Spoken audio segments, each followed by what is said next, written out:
ኑኑ ማታ በተፈጠረው ነገር ከፋሽ እንዴ? አይ በጭራሽ። ያው ደብሮኛል ግን ብዙም አልከፋኝም። እኔን ታምኛለሽ አይደል? አዎ አምናለሁ። ሁሉም ነገር ይስተካከላል። እሺ እኔ አስተካክለዋለሁ። ሄሎ ማ። ወይ ቤሉል እንዴት ነህ? አለሁ ደህና ነኝ። የት ሆነሽ ነው? ፈልጌሽ ነበር። ወይ ሳልነግርህ ስራ ቦታ ከሄድኩ እኮ ትንሽ ቆየሁ። እዛ ሂጄ ነው። ምን ነው ፈለከኝ? አዎ ግን ስራ ቦታ መጥቼ አጣሁሽ። ምን? አይ እኔ ስራ ቦታ እኮ አይደለም ያለሁት፣ የአባት ስራ ቦታ ሆኜ ነው።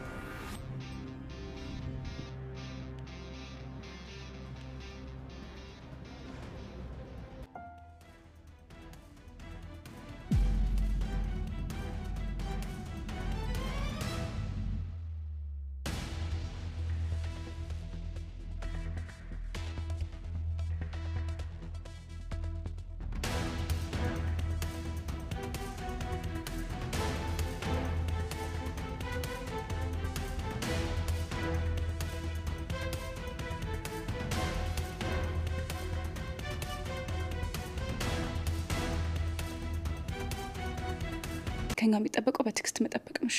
አዎ እናቴ፣ የዛን ይሄንን ቀን አስታውሰን የሆነ ጌጣጌጥ ገዝተን ለዚህ ቤት ስጦታ እናበረክታለን። ኑን ያትዛዘዋት። ከሰው ስህተት ከብረት ዝገት አይጠፋ። ብረት የሚዝጋው የማይን ቦታ ሲቀመጥ ነው። እሷም እኛ ላይ እምነት ከሌላት ከመጀመሪያው በሯን ከፍታ መቀበል አልነበረባት። በዛ ላይ እኛ እንደወሰድ ነው እኛን ሳትጠይቀን በራሷ ነበር የወሰነችው። ይሄ ማለት ደግሞ ሰውን ለማስቀየም የዛን ሰው ስህተት መጠባበቅ ነው። ምን ነው እናታችን ገርማችሁኝ እኮ ነው። ያለ እድሜያችሁ ብስል ብላችሁ የለ እንዴ? የአንቺ ልጆች ከመብሰልም አልፈው አሯል እንጂ ቀላል ሰው እንዳይመስሉሽ። ወየኔ ድንቡሼ አንቺ። ሰላም ጤና ይስጥልኝ ውድ እንግዳ ድራማ ቤተሰቦች እንዴት ናችሁልኝ? እንኳን ወደ ሰብለይቱ በሰላም መጣችሁ። እንግዳ ድራማ በክፍል 29 ላይ እንግዲህ በባለፈው ክፍል ላይ በክፍል 28 ላይ ወይዘሮ ሄለን ወርቅና ጌጣጌጥ ጠፍቶኛል የወሰዱብኝ ደግሞ መጠረጥራቸው የአይንዬ ልጆች ናቸው ብላ ቤቱን ስትቀውጠው ነበረ። በዛም የተነሳ እንግዲህ አይንዬ በጣም ልቧ ተሰብሯል። ምክንያቱም ወይዘሮ ሄለንን በጣም ነበር የምትወዳትም የምታምናትም። ለረጅም ጊዜ ወዳጅነት የነበራቸው ሰዎች ለ20 ምናምን አመት በወዳጅነት የኖሩ ሰዎች ናቸው። እና ግን ድንገት አንድ ቀን ሄለን ተነስታ ወርቅ የጠፋ ጌጣጌጤ በማለት የአይንዬን ልጆች ተወነጅላለች። በዚህም አይንዬ በጣም ልቧ ይሰበራል። እና እንግዲህ እሷ ከሁለቱ ልጆች የኔን እቃ ማንም ሊነካ አይችልም በማለት ከቤት ካለው ሰው ሁሉ ለይታ የእሷ ልጆች ትጠራጠርና እቃቸው እንዲፈተሽ ፈልጋለሁ ብላ የመሲን ቤት ምኝታ ቤት እስኪበቃት ከበረበረች በኋላ የኑኑን ልታመጣ ስትል ድንገት ቤሉል እንግዲህ ኑኑን እየጠበቀ ነበር። ኑኑ ስልክ እያወራችው እያለ ድንገት ስልኩን ትዘጋበታለች። ሰው ወደ ክፍሏ ገብቶ ነበረ። እሱ ደግሞ ስላለፈ ታሪክ ድሮ ልጆች እያሉ እንዴት እንዳለፉ ከኑኑ ጋር እያስታወሰ ኑኑን እንዴት ጽጌረዳ የሚል ስም እንዳወጣላት ሁሉ እያስታወሰ ያለ ነገር ግን ሳሎን ድብድቅቅ ያለ ጦርነት ነበረ። ቤሉል በመጨረሻ ኑኑ ያት ለምን ስልኩን ዘግታ ጠፋች ብሎ ወደ ሳሎን ሲመጣ ነበረ። ሳሎን ላይ ኃይለኛ ጦርነት ተከፍቶ ነበረ። አይንዬ እያለቀሰች ነበር። ቤሉል አይንዬን ሲያያት ምን ሆነሽ ነው አይንዬ እናቴ ምን ሆነሽ ነው ያለ በሚያሳዝን እንትን ሲያባብላት ነበረ። ቤሉል ማለት ልክ እንደ አባቱ በጣም ብልህ እና አስተዋይ ልጅ ነው። ብዙዎቻችን ቤሉል ወደዚህ ሲመጣ የሆነ ሞኛ ሞኝ ነበር የመሰለን። እንደዛ አይደለም። በጣም አደገኛ ብልጥ ልጅ ነው ማለት ይቻላል። እና እንግዲህ በዛ ቅጽበት ምን ሆነሽ ነው ይላታል። ወይዘሮ ሄለንም እንግዲህ እንደለመደችው ልጅ እያለ ቤሉል እንደምታታልለው ስለመሰላት ምናልባት ኑኑያትና መሲ ስለተባለ ይሆናላ አለች። በዚህ ሰዓት ቤሉል በጣም ይናደድና ይሄ ምን አይነት እብደት ነው? ኑኑያትና መሲ ምን አይነት እብደት ነው ይሄ? እንዴት የአይንዬ ልጆች እንደተጠረጠረ ያለች ብሎ ቤሉል በእናቱ ይናደዳል። እናም እንግዲህ አይንዬ በህይወቴ እንዳንቺ አይነት ልጆች ስርዓት ያላቸው ልጆች አይቻላቅም። የምሬን ነው የምልሽ እንዳትሳቀቅ እያለ አይንዬን እንግዲህ ተስፋ ሲሰጣት ነበረ።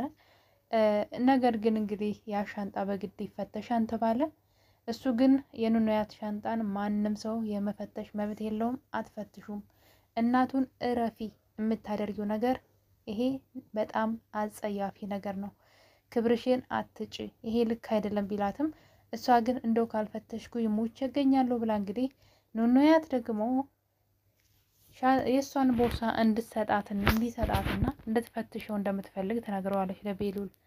እንግዲህ እኔ የዛን ሰዓት ግን የሆነ ነገር ጠርጥሬ ያለሁኝ። እንደምታስታውሱት ኑኑያትን ሄዳ የጠራቻት መሲ ነበረች።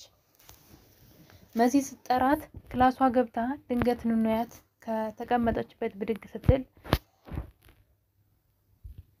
ቤሉል ጋር እያወራች ስለነበረ ስልክ በእጇ ይዛ ነበር። ስልኩ ይወድቃል እና መሲ ይሄ ስልክ ከየት ነው ደግሞ እቴ ትላታለች። ከየት አምጥተሽ ነው ስትላት ቤሉል ነው የሰጠኝ ስትላት በይ ይህን ደብቂው ደግሞ ሌላ ጣጣ እንዳያመጣብን ብላት ነበር መሲ። በዛን ሰዓት እንግዲህ ኑኑ እሺ ብላ በሩን ዘግታ ወደ ሻንጣዋ ሂዳ ስልኩን ልትደብቅ ነበረ። ስትገባ ግን ከሻንጣዋ ኪስ ውስጥ የወይዘሮ ሄለንን ጌጣጌጥ ታገኘዋለች።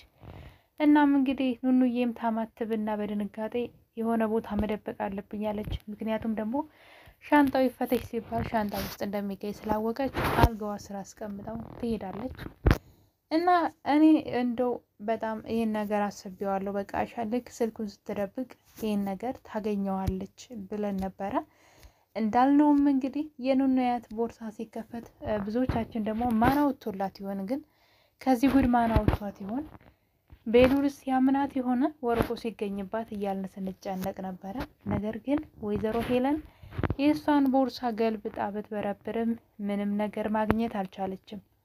በዚህም እንግዲህ በመጨረሻም እንግዲህ ወይዘሮ ሄለን ራሷን ይዛ ሀፍረቷን ተከናንባ አንገቷን ደፍታ ነበር የተቀመጠችው። እንዴት በራሷ እንዳፈረች እና ልጇን እንግዲህ እነሱ ሳይሆን ልጇን ተነስታ ይቅርታ ለመጠየቅ ብትሞክርም እሱ ግን ጥሩ ስራ ነው የምትሰሪው በርቺ ብሎ ትቷት በንቀት አይቷት ነበር የሄደው።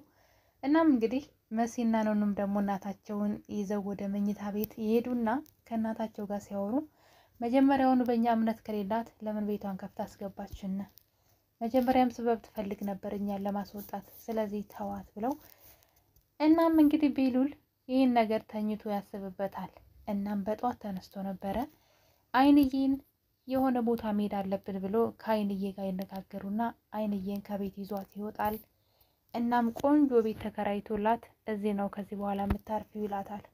ነገር ግን ኑኑ እዚህ ከአንቺ ጋር እንድትኖር እንዳትፈቅጅላት፣ እዛኛ ጋር እንድትሆን ነው ለእሷ ጥሩ እዛ ነው፣ በዛ ላይ መማር አለባት፣ እኔ ከጎኗ ሆናለሁ፣ ምንም አትሆንም በማለት እንግዲህ አይንዬን አሳምኖላታል። ያ ማለት ከዚህ በኋላ ወይዘሮ አይንዬ ማለት ነው ኑኑያትን ከቤሉል ጋር እንዳላይሽ እያለች የማስፈራራት አቅም አይኖራትም ማለት ነው። ወይዘሮ ሄለን እንደላከቻት ከልጆችሽ ከልጅ እንዳይደርስ እንዳለችው መሆን አይችልም።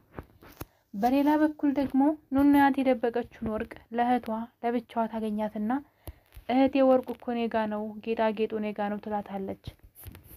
መሲም በድንጋጤ አንቺ ጋር ምን ይሰራን ስትላት ማን እንዳስቀመጠው አላቅም ከሻንጣዬ ጀርባን ያገኘሁት ብላ እንግዲህ ወርቁን በመጨረሻም ያን ጌጣጌጥ አርቃ እንድታስቀምጠውና መፍትሄ እንፈልጋለን ትላታለች መሲ።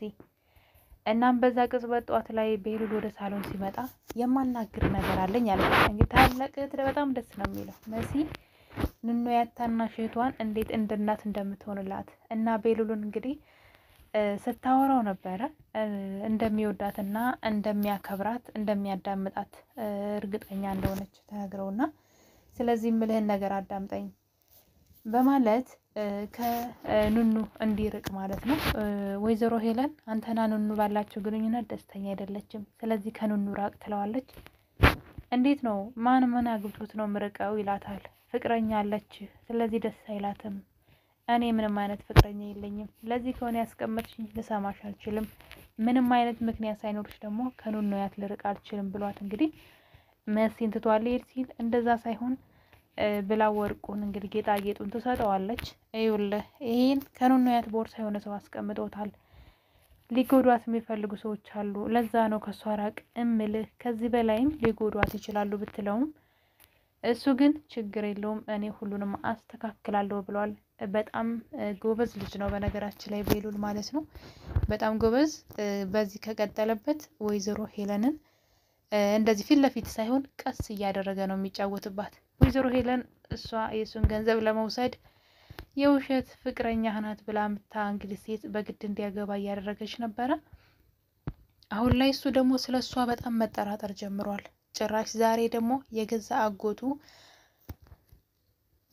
ናሆም ነበር እንግዲህ የሀረጉ ያፌት ማለት ነው ይደውልለትና በፍጥነት እንደሚፈልገው ይነግረዋል።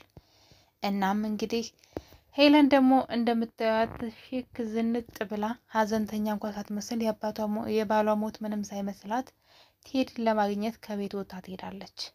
እናም የሆነ ሬስቶራንት ውስጥ ቁጭ ብለው እያለ ቴዲና ወይዘሮ ሄለን ናሆም ለቤሉል ያሳየዋል። እናትህ ተብዬህ እያት አባትህ ገና ከመሞቱ ከወንድ ጋር ካፌ ውስጥ ቁጭ ብላለች ይለዋል። እሱም በድንጋጤ እንግዲህ ተከትሎ ቴዲና ያያታል። ካያት በኋላ ግን ምንድነው ያደረገው? ቀጥታ ስልክ ነው የደወለላት ማለት በጣም ብልጥ መሆኑን ማለት ነው። ከደወለላት በኋላ እናቴ የት ነሽ ፈልጌሽ ነበር ሲላት ስራ ቦታ ነኝ አለችው። እዛ እኮ መጥቼ የለሽም ይቅር ተንተባትባ ማለት ነው የአባትህ ስራ ቦታ ነኝ አለችው። ከዛ በጣም ተናደደ። ተዋት ሂድ እያለው እሱ ግን ቀጥ ብሎ ከተቀመጠችበት ቦታ ድረስ ነው ሄደላት።